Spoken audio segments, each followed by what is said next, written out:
AITAH for not wanting to work around my Steve mother's emotional distress over being reminded she's not my mom. It started the day I called her by her first name. She froze, like I'd said something vile, something that split the air in half. "Can you not?" she said softly, her smile shaking. "It just hurts when you call me that." Her name, just her name. That's when I realized this wasn't about what I said.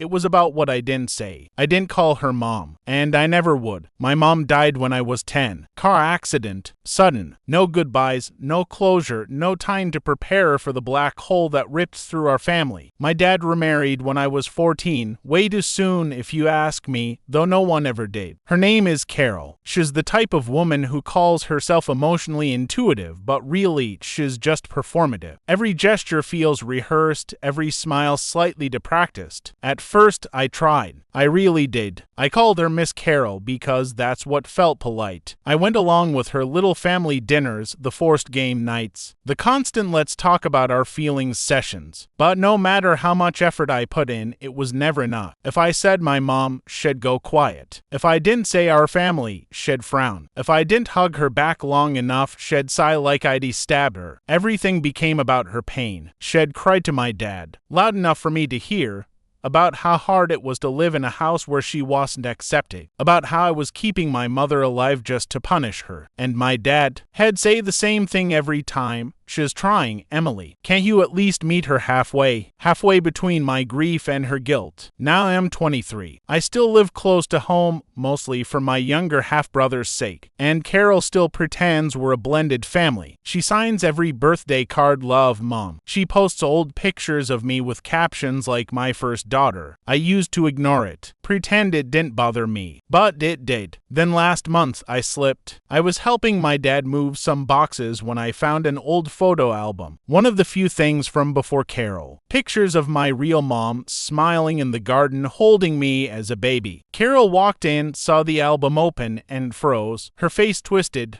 First shock, then tears, then that awful, trembling smile. She said, "You know, every time I see her face, it feels like you're reminding me you'll never be your real mother." I said, "You're not?" The silence that followed could have swallowed the whole house. She left the room crying. My dad followed her. I could hear him saying, "She didn't mean it like that, Carol. Please." But I did mean it, because I'm done pretending that my grief is something she's allowed to own. Later that night, Dad called me selfish. He said, "You know she's sensitive. You could have just kept quiet. It costs nothing to be kind. But it does cost something. It costs truth. It costs years of me choking back everything I actually feel. So she doesn't cry about not being my mother. Now she won't talk to me." My dad says she's been emotionally devastated. She told him she doesn't feel comfortable being around me until I acknowledge her place in the family. Her place. She wants to be my mother, but she's allergic to the memory of the woman who really was. And I can't do that. I can't erase my mom because it makes her uncomfortable. So I told my dad that if Carol's emotional distress means I have to erase my history, it'll stop coming around. And not going to walk on eggshells just to protect someone who's built her identity around being a victim of my honesty. He told me I was cruel, that I was punishing her for loving me. But here's the thing. Love doesn't demand erasure. It doesn't require pretending. I don't hate Carol. I just don't love her the way she wants me to. And am tired of being cast as the villain for that. Last week, she sent me a message. "You'll understand one day when you're a mother." And maybe she's right. Maybe I will. But maybe when that day comes, I'll understand that loving a child, even one that isn't biologically yours, doesn't give you the right to demand their grief revolve around your comfort. Because I had a mother, and Carol's biggest wound isn't that she isn't one. It's that she can't stand that. Someone else already was. TLDR. My stepmother constantly gets emotionally distressed whenever she's reminded she's not my biological mom. I told her I won't tiptoe around her feelings or erase my mother's memory for her comfort. Now my dad says I'm being cruel. So AITAH for refusing to work around her emotional distress. Part 2. The apology that wasn't meant for me. 3 weeks passed. No calls, no texts, just silence, the kind that feels thick like the air itself is holding its breath. Then my dad left a voicemail. "Emily, she's not doing well. She's been crying every night. Could you just come by, please? She needs to feel like she still matters." The message was 2 minutes long. And in those 2 minutes, I realized something I never wanted to admit. He wasn't calling because he missed me. He was calling because Carol needed her emotional prop back. I ignored him for 2 days. On the third, guilt clawed its way into my chest, so I drove over. When I pulled up, the house looked different. The curtains were drawn. The garden, the one she used to fuss over, was dry and dying. The air inside smelled like lavender spray and stale tears. She was sitting on the couch, wearing one of those oversized sweaters she used to call comfort armor. When she saw me, she didn't speak, just looked, eyes red, cheeks hollow. "Dad said you wanted to talk," I said quietly. She nodded, clutching a tissue. Then, with that same fragile smile she'd worn since the day she married my father, she said, "I just need to know why you hate me so much." I don't know what I expected. Maybe an apology, maybe a conversation. But instead, it was the same script she'd always used, turning my boundaries into cruelty. "I don't hate you," I said. "You do," she whispered. "You look at me like I stole something." I wanted to tell her that she did, that she took the space where my grief used to live and filled it with her need for validation. But before I could speak, she said something that made the room tilt. "Your mother didn't want to be remembered like this." My blood went cold. "What did you just say?" She looked up, blinking. "I mean, she told me before she passed." I cut her off. "You didn't even know her. She died for years before you met Dad." Carol froze, and in that single second, I saw something flicker behind her eyes. Panic. She tried to cover it. "I just meant your father told me what," she said. But it was too late. The mask had cracked. After that day, something started gnawing at me. How much did she know about my mom? Why did she act like she had personal memories of her? The next weekend, I went back while they were out grocery shopping. I know it sounds invasive, but curiosity and suspicion are a dangerous mix. I went through her drawers, the office, the storage closet. Nothing. Then I found a box under the bed. It was labeled these things. My mother's name was Elise. My hands shook as I opened it. Inside were photos of my mom and me. Photos that should have been in my room. But that wasn't what froze me. What froze me was the envelope beneath them, addressed to my father, dated 3 months after my mom's funeral. I opened it. Inside was a handwritten note in my mother's handwriting, shaky but familiar. But the message wasn't what I expected. "If you're reading this, it means you've already decided. Do what you think is best for her. I can't protect her anymore. Just don't let her near Emily." There was no name, no explanation, just that last line underlined twice. I sat there, my heart hammering. Who was her? When my parents split before my mom's accident, there had been rumors, whispers from neighbors that Dad had someone else. But I was 10. I didn't understand. No one ever told me who she was. I took the letter with me. That night, I asked my father to meet for coffee. When I handed it to him, his face drained of color. He said, "Where did you get this?" I said, "Whose name was supposed to be there?" He didn't answer, just sat there trembling. Then he whispered, "You have to stop digging, Emily, please." That's when I knew. Carol wasn't just the woman who came after my mother. She was the woman before the end. I didn't go home for weeks after that. I stopped answering calls. My brother texted me, said Carol had been sick, that Dad was worried. Part of me wanted to care, but another part, the louder one, whispered she took everything. Then last night, I got an envelope in the mail. No return address. Inside was a photo, my mom holding me as a baby.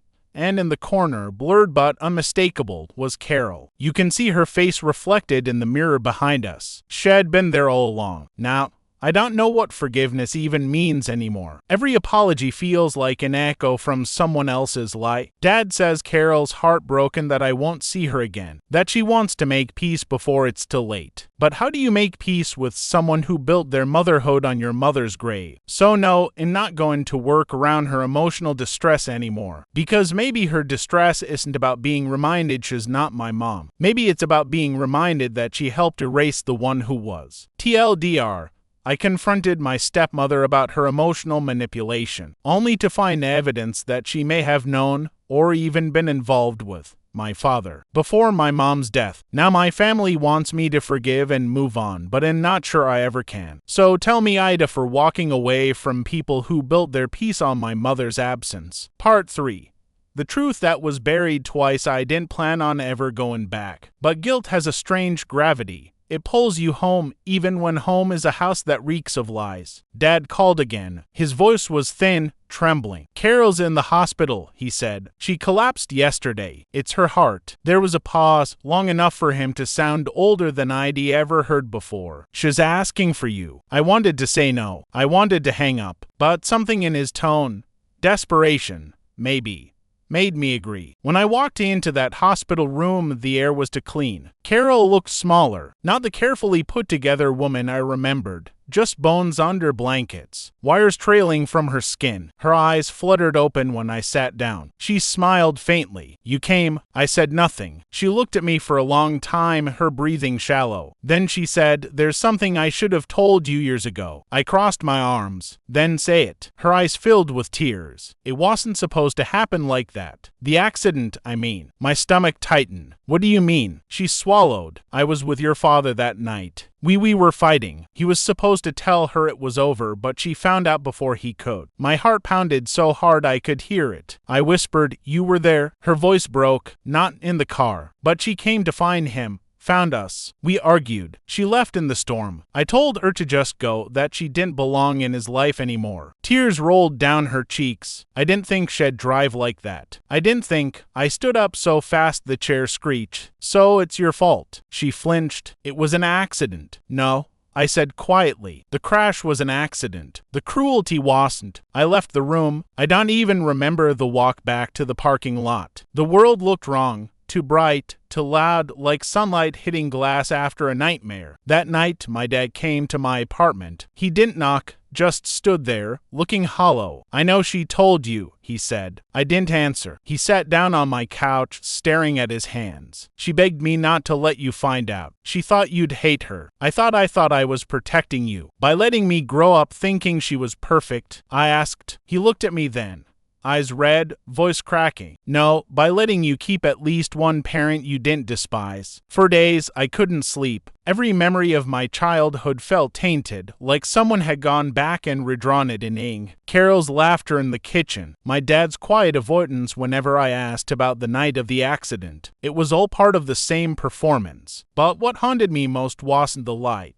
It was that letter. The one from my mom, warning him not to let her near me. I needed to know what she'd meant. So I went digging again. I drove to my mother's sister, my Aunt Grace. She looked startled to see me. Emily, is everything all right? I showed her the letter. Do you know who this was about? She stared at the paper for a long time. Then she sighed. Your mother knew, she said softly, about your father, about Carol. She didn't tell you because she wanted you to keep loving him. I asked, did she ever confront her? Aunt Grace nodded, once, about 2 months before the crash. Carol came to the house. Your mom told me she looked frantic. She said she'd ruin everything if your mom didn't back off. My heart froze. So the night of the accident, she was on her way to me, Grace said. She never made it. After that, everything made sense in the worst way possible. Carol's obsession with being my mother, her emotional fragility, her need for control. It wasn't love. It was guilt. She didn't want to replace my mom because she loved me. She wanted to replace her because she killed her.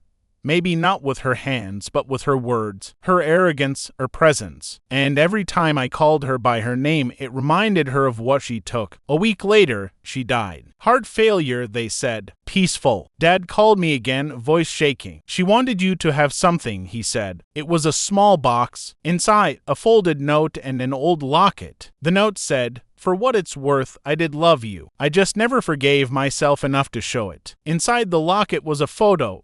My mom on one side, me on the other. It was broken down the middle, glued together clumsily. I didn't go to the funeral. I sat by the river instead, the same one near the road where the accident happened. For the first time, I didn't cry. I just watched the water move, slow and endless. Because the truth is, grief changes shape. At first, it's a wound. Then it's a scar. But sometimes, if you don't look closely enough, you mistake a scar for healing. When really, it's just memory hardening over pain. Dad still calls sometimes. He says he hopes one day he'll see the good in her. I tell him I already do. The good is that she's finally gone. The bad is everything she left behind. And as for forgiveness, it's not that I can't give it. It's that she never earned it. TLDR. After my stepmother's emotional manipulation drove me away, I discovered she'd been involved with my father long before my mother's death, and that her guilt shaped our entire relationship. Now she's gone, and all that's left is the truth they buried to keep me quiet. So tell me, AITAH, for refusing to mourn the woman who helped destroy my mother's life and mine.